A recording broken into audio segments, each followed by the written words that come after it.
I have heard and talked a lot about WandaVision with my friends and family members. We all really enjoyed the show and getting to talk about theories and concepts the show introduced to us. But today, I want to go beyond simply talking about characters or plots, or what the show means for the larger Marvel Universe, and instead talk about 5 important things I believe we can learn from this show. 1. Reflecting on your past is important to understanding who you are as a person. Oftentimes, we get too focused on the present or our future that we forget to reflect. Reflect on the world's past, reflect on our own past, and even just reflect on how we got into the situation we are in. Instead, we just want to push ahead so we can forget about the bad things happening instead of trying to understand them or learn from them. Wanda proves to be an expert on this, as a big part of the show involves Wanda pretending she doesn't know her past, and that she is wiping the past from everyone in the town. Even Vision is given no memories except of living in the town. Part of the escape Wanda craves is an escape from a past that has been unimaginably hard on her. Then enters in Agatha, who knows that the only way Wanda can understand who she is, and even what she is capable of doing, is to relive her past. But even beyond that, she also has to reflect on it.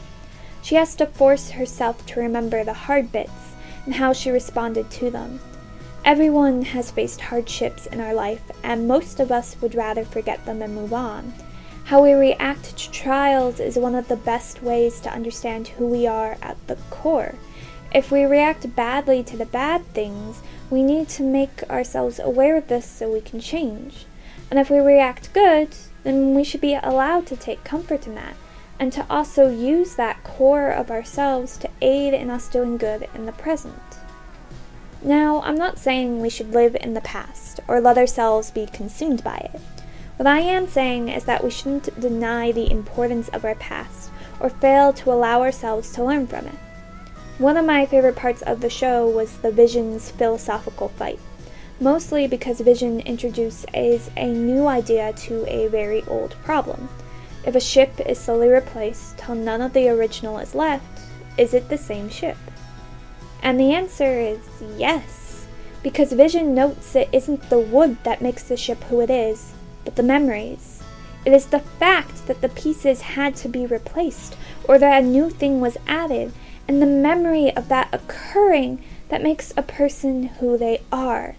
The old ship is still the ship. The new ship is still the ship, and that is because the transformation is also the ship. We have memories of who we used to be, and we are aware of who we are now, but more importantly, we have memories of the transition from that first person to the one we are today, and those memories are valuable.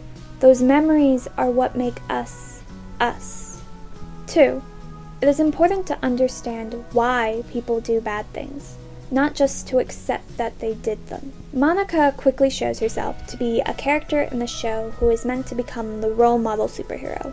Like Wanda, she's dealing with a lot of grief, but unlike her, she is using her grief to help others, to help Wanda. She's also strong and willing to do anything for what she believes to be right.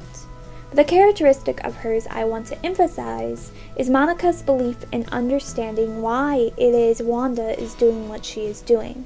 Monica refuses to believe that Wanda is simply a bad person, so instead takes the time to try to understand Wanda's motivations. Because she does this, Monica is able to aid Wanda and convinces her to do the right thing in releasing the town from under her control. Too often in this world, we are quick to jump on people for doing horrible things. We judge first, ask questions later, and then make sure those questions only aid in showing how horrible this person is. We don't care about why someone does something, only that they did it, and that we can now view ourselves as better than them because we've never done something as bad as that. But what good does that do? What benefit do we gain from simply condemning the wrong? Sure, we remove a seeming threat from our society, but we failed to learn what it was that made them a threat in the first place. We failed to learn how we can prevent the bad thing from happening again. And even worse, we failed to help a human being whose bad actions may have been a cry for help. No excuse can justify a bad action, but understanding those excuses, considering those excuses as valid, does help us understand the person. When a murderer is on trial and we discover they killed because of the abuse they had been receiving, suddenly we understand the person better. We still know their action was wrong, but now we know how to help the person, and more importantly, how to prevent more murders like this one from happening. So next time you see someone doing something wrong, instead of just calling them out on it, or being angry with them, or making fun of them, instead try stepping into their shoes. Try seeing the world the way they do. Ask them the question of why, and then be genuinely interested in the answer. Be willing to let that answer change your view on the action, and also let that answer call you to your own form of action. To help those who hurt others, in order to prevent even more hurt from occurring in the future. 3. Dream worlds can be just as important to someone as the real world. Something I struggled with at the end of the series was this idea that the world Wanda had created wasn't real. More so in the sense that her children were not real, that they were imaginary friends taken to a new level because of the power set Wanda has. This then led me to reflecting on my own dreams, my own imaginary worlds I have created, and the value I've placed on them. Then I thought about those who follow the MCU and how invested we've become in the story and characters even though we know none of it's real.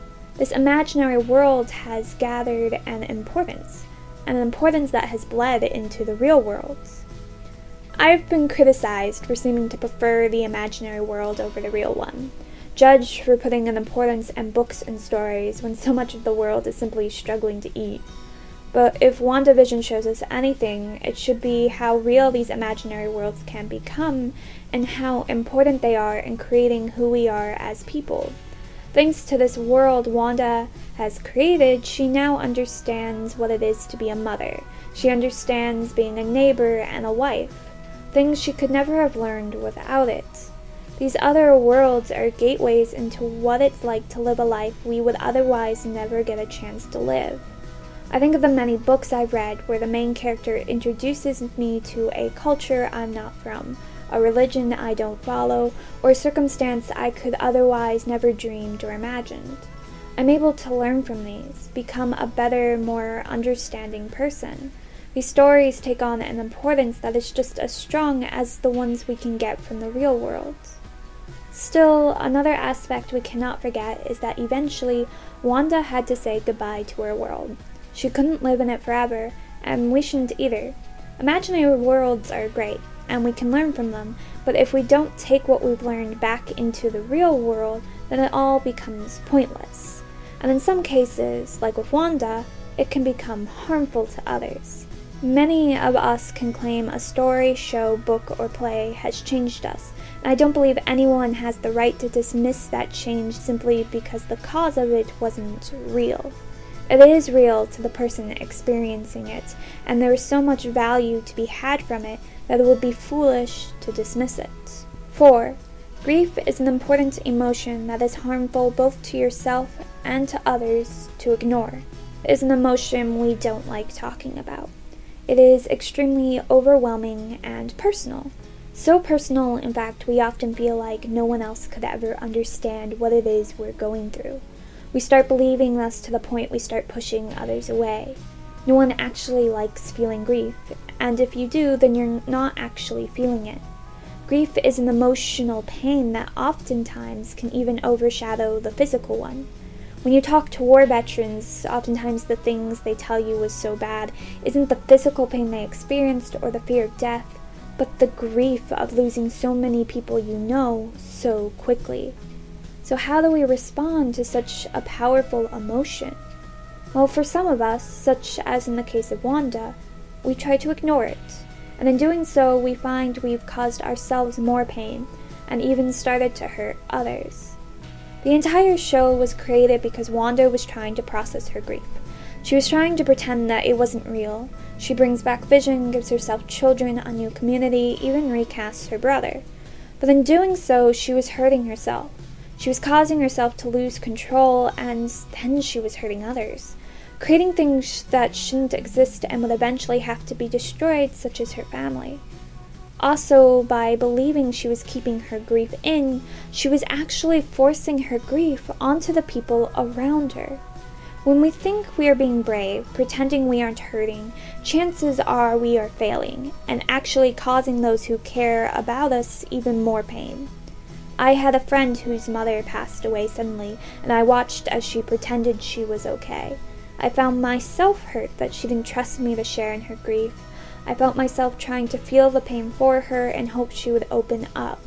I could see she wasn't okay, and by pretending she was, my friend was creating a shared pain in me that made it hard for us to have positive interactions together. Humans are empathetic. We see the pain of others and feel a bit of that pain for ourselves. That empathy only grows when we become close to someone. This means when we see someone we love hurting and that person refuses to hurt, they are only hurting themselves even more, as well as forcing those around them to experience the hurt with them. Now, this isn't a criticism to people feeling grief. We all feel it and work through it in different ways. I just want this to be a reminder that grief isn't a solo experience but a shared one. If you are hurting, know the people who love you are also hurting for you and want nothing more than to be allowed the chance to hurt with you. Hurting on your own makes the pain harder to get through, and it also denies others the chance to work through their own pain. But when we hurt together, we can find comfort, love, support, and even healing. Sometimes we do need to hurt alone, but just making sure your loved ones know that is what you need at the moment and what you're trying to do can help both you understand how it is you're processing your grief and also help others know how best to help you.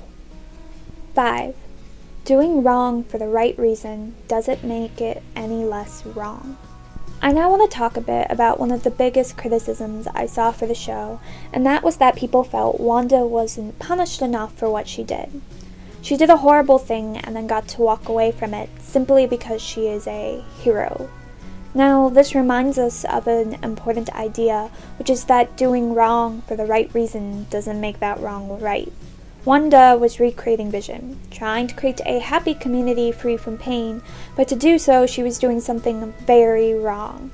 She was taking the free will away from thousands of people, cutting them off from their family, and forcing them to play roles they didn't want to. What Wanda wanted to do wasn't wrong, but how she went about it definitely was. And we were all glad when she destroyed the thing she created, because no matter how good it seemed, it couldn't change the fact it was built off something wrong. This is something I feel is extremely relevant to our world today. I'm reading a book in class where a game was created in which people trade works of art for a disaster. When talking about it in class, one of my classmates made the point, but isn't that how it often is? We got the Renaissance only because of the Black Plague. We get nations and kingdoms only because of the wars conquering land. We get roads and railways, but only through the hard work and sometimes slave labor of others. Our entire world is built on this idea that some good things are worth doing bad things for, and I believe this is an idea we need to start working to change. Now, I'm aware I'm in a position that was created because of these bad events. I'm benefiting from it. In fact, most people are. I'm also aware there is no changing the past, and that it would be foolish to destroy the good because bad things created it. But this doesn't mean we can't learn to make good things by doing good. Creating a society where people are in the position they are because they want to be, not because they're forced to. Creating a world where people pick options that do the most good for the most people, instead of the options that seem to create the most good at the cost of people. Also, we need to be lenient towards people who are still doing wrong, believing it to be good.